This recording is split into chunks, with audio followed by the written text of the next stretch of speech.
What's up everybody and welcome back to another video. Today we're going to be diving into the Harry Potter universe to discuss House Elves, but we're looking at them through a lens that many wizards would find terrifying.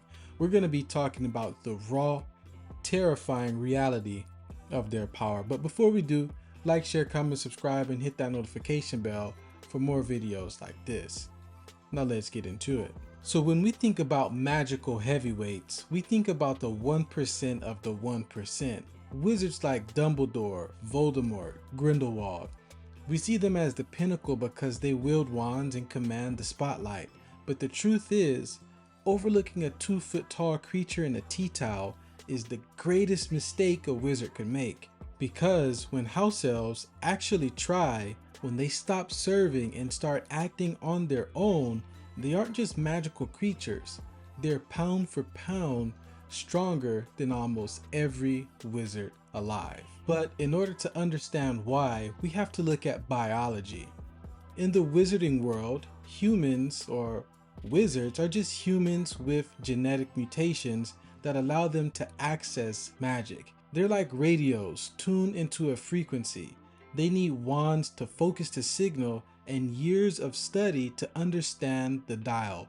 And if they don't, we've seen what happens in other movies, like in the Fantastic Beasts series. They might turn into an Obscurus, that crazy creature that fucks everything up, just for a lack of better words. But house elves don't just use magic, they are magic.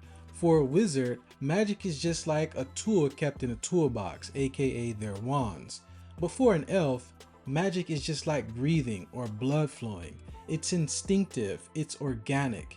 This is why a wizard without a wand is often helpless. Statistically, roughly 90% of a wizard's offensive capability is tied to that piece of wood. A house elf, however, is a 100% efficient magical engine at all times. They skip incantations, they skip wand movements, and they manifest reality through pure intent.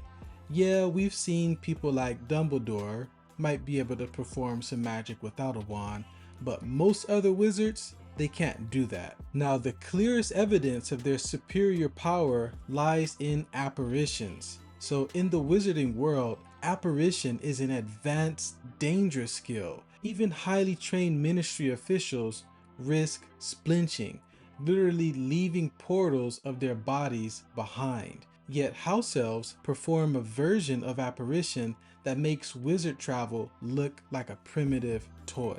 And here are a few examples. Hogwarts has enchantments. For 1,000 years, the greatest architects of magic ensured that no one can apparate or disapparate within Hogwarts. It's a fundamental law of the castle. But Dobby? He ignores it completely. And we also have the Crystal Cave.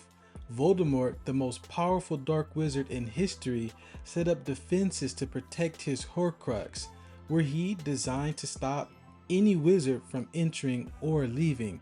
But we see that creature also ignored all of Voldemort's defenses. And this suggests Elven magic just doesn't push harder against wizard spells. It operates on a completely different plane, a higher plane, if I might add. It bypasses the most sophisticated defenses a wizard can conceive because wizard magic is built on human logic and elven magic is fundamental. And if you want a concrete number on their offensive output, look at the Chamber of Secrets. Lucius Malfoy is a high-tier adult wizard with a dark arts education. When he lunges at Harry, Dobby instantly says, "You won't hurt Harry Potter if you're, next to me," something like that. I'm paraphrasing, guys, give me a break. And we seen him literally push Lucius far away. That's a powerful feat. With the single snap of his fingers, wandless and non-verbal, Dobby blasts a full-grown man backwards with enough force to throw him down a flight of stairs. I mean, just think about that. In a fair duel, a wizard has to aim, speak, and channel. A house elf simply decides if you're going to fly through a wall, and you do. The efficiency gap is nearly infinite. Now, is Dobby a super elf? No, Dobby's power wasn't unique. his will was. Most elves have their power suppressed by a psychological and magical bond of servitude. They use their immense power to clean chimneys and cook meals because they're told to. But look at what Dobby achieved when he actually tried. Long distance interception. He intercepted mail from being protected by a magical household for an entire year. Advanced charms. He sealed the barrier to platform 9 3/4, an ancient piece of ministry protected architecture. And at Malfoy Manor, he disarmed a lieutenant like Bellatrix Lestrange and rescued 5 people simultaneously from a basement protected by dark magic. Now, the wizarding world sits at the top of the social hierarchy, but they do so because of a social contract, not a power gap. If House Elves of Hogwarts ever decided to stop cooking and start fighting, the castle wouldn't stand a chance. Wizards command elves because elves allow it to. But beneath their submissive exterior lies a race of beings that can teleport through unstoppable wards and overpower Death Eaters with the snap of their fingers.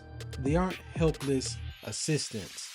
They are the most powerful magical race in the series, hiding in plain sight. But what do you think? Do you think House Elves are stronger than wizards? Let me know in the comments below, and I'll see you guys in the next video. Peace.